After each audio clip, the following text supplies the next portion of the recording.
咁上一期呢，我做咗呢個木星嘅浪漫與理想，咁入邊提到呢，木星因為佢係變動星座，同時係雙魚射手，咁所以佢會經常變化。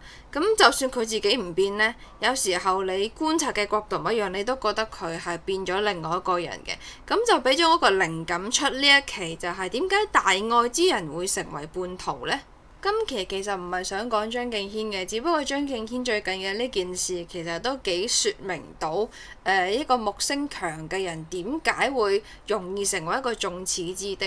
咁我認為木星嘅大愛主要來自於佢對呢個世界有更加細微同埋豐富嘅觀察力，即係話喺佢嘅認知嘅光譜入邊，永遠唔會係非黑即白，其實有更加多嘅變化同埋層次，係可能大家係冇發現到嘅。咁就好似呢張圖入邊咁樣，好同壞之間其實有好多嘅變化，好之外仲有更好啦。雖然未夠好，但係可以更好啦。你覺得佢唔好係因為大家嘅立場唔一樣啫？就算你唔係好認同，可能都有一定嘅道理呢。就算有個人真係人渣，可能因為佢嘅經歷而造成佢今日咁嘅結果呢。就算嗰個人好衰，但係佢嘅作品可能都係非常之優秀呢。就算冇辦法理解，可能只不過因為我嘅層次未夠，未領悟到佢嘅好呢。就算你冇受過啲咩藝術嘅訓練，你只要累積足夠多嘅觀察同埋知識，應該亦知道呢個世界冇乜嘢係鐵餅一塊嘅。蘇聯唔會鐵餅一塊，阿爺都冇可能係鐵餅一塊。絕對有人喺入邊中意 Taylor Swift， 中意 Lady Gaga， 中意聽英文歌，跟住將啲仔女隊喺外國嗰度讀書生活。過年過節食飯嘅時候啊，成日都聽到啲親戚喺度講話萬惡嘅美帝國主義，同時又諗緊點樣將啲仔女隊去美國嗰邊讀書。前面嗰期好多人喺度磨刀霍霍咁樣質問我哋到底咩立場，我可以有咩立場？你都冇選票，有咩資格講立場？只不過係一個普通人喺可以控制嘅範圍入邊，盡量得到最好嘅資源。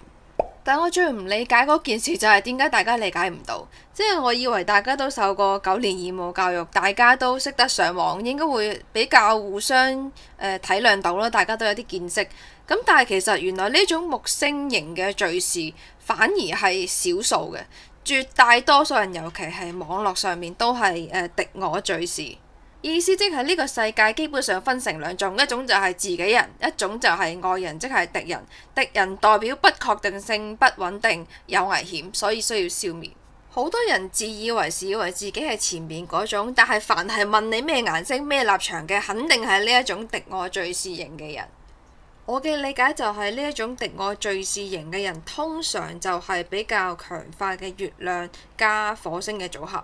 月亮代表脆弱啦、敏感啦，要保護好自己啦。咁火星係代表進攻啦。咁但係兩個加埋一齊呢，就係想進攻，但係又怕死。咁所以呢種人其實佢搞咁多嘢，最核心嘅目的就係佢唔係好想去面對呢一個不穩定、充滿不確定性嘅世界。更加大鑊就係佢唔想承認自己嘅呢種脆弱同埋不堪。同木星嗰種細膩同埋複雜唔一樣，佢哋通常比較難接受一啲曖昧啦、唔清晰嘅信息。咁所以好似張敬軒咁嘅人，佢就係好似永遠企喺中間咁樣樣。咁所以最容易成為呢種被攻擊嘅對象。個畫面就有啲似你要擁一個雙魚座去上戰場，咁佢一定唔會係一個好好嘅士兵，因為佢總係有一種多愁善感。佢唔單止係同情自己無啦啦俾人擁咗去上戰場，佢可能更加會同情對方嗰個士兵，亦都係可能係一個普通人無啦啦俾人哋推上戰場。咁就會諗，究竟我哋呢邊有幾正確，對方嗰邊有幾錯呢？係咪可以坐低傾下呢？咁諗得嚟佢都唔使打仗啦，係咪先？咁喺同類型嘅其他嘅士兵嘅眼中，你就係一個立場唔夠堅定嘅人，你就係一個叛徒。而且一開始你已經有咁嘅 perception 嘅時候呢，你係完全唔需要講道理嘅。任何嘅潑髒水啊、大拇指啊，你都可以俾自己一種正確性，因為喺我眼中佢就係一個壞人，只不過未揾到證據證明佢係一個壞人嘅啫。咁所以佢點樣慈善啊、點樣愛國啊，一定係別有用心，一定唔會係因為自己嘅狹隘，一定唔會自己係有錯。我點會有錯？錯嘅肯定係你哋啦，你啲人唔認同我，所以你哋都係錯嘅。敵我敘事嘅人通常都唔會真係蠢嘅，多數係因為一個情緒 take over 佢所有嘅理性判斷嘅能力，甚至有一部分我認為佢哋多多少少係意識到自己可能有啲問題，但係正係因為咁，所以佢更加想去迴避呢一種感覺，呢一種即係自己有愧疚嘅感覺，而更加將個火力推向一個外部嘅對於佢嚟講不肯定、不確定嘅一個對象。咁所以前幾期睇嗰啲評論嘅時候，我哋喺度諗緊，其實嗰啲黑粉係，我覺得多少有一種，我好希望你係一個壞人，咁我就可以毫無愧疚感咁樣向你身上掉石頭嘅呢種感覺。如果睇張敬軒，大家可能冇辦法好冷靜咁去判斷，可能好多人嘅心入邊多少有少少創傷。咁最近我開始睇呢個《甄嬛傳》啦。咁甄嬛個老豆叫做甄遠道，咁佢一開始係言官嚟嘅，幫阿雍正去推翻呢個年羹堯。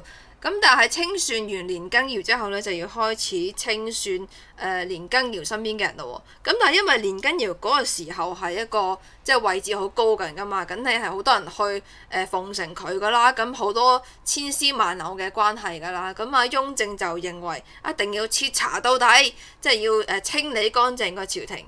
咁呢個時候，甄遠道就認為，如果真係咁做嘅話，會牽連太大，而且會造成一種大家唔敢講真説話嘅文字獄嘅氛圍。咁事實上嘅係清朝係一個文字獄好勁嘅時代嚟嘅。咁正常嘅理解，甄遠道就係一個相對嚟講比較講道理啦，有慈悲之心嘅人。但係喺嗰個年代嘅其他人，好似突發性精神病咁樣，覺得佢係叛徒，立場唔夠堅定，你點解要突然間企喺年羹堯嗰邊？即係你點講道理都好似突然間聽唔明咁樣。我覺得好多人其實係高估咗自己嘅人物設定。即係上嗰期我話張敬軒好似喬峰咁樣喺兩個文化圈嘅中間做一個做人難，但係好多人就會認為點可以將佢同喬峰比較依樣嗰樣？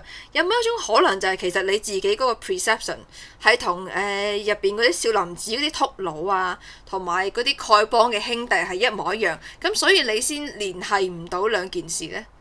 最後我想講就係，如果我哋去縱容一啲敵我敘事嘅巨嬰太多嘅時候呢，其實係會威脅到我哋嘅文化嘅，即係西方講嘅 cancel culture。咁感興趣可以睇翻我之前做嗰個 cancer and cancel culture 嗰期。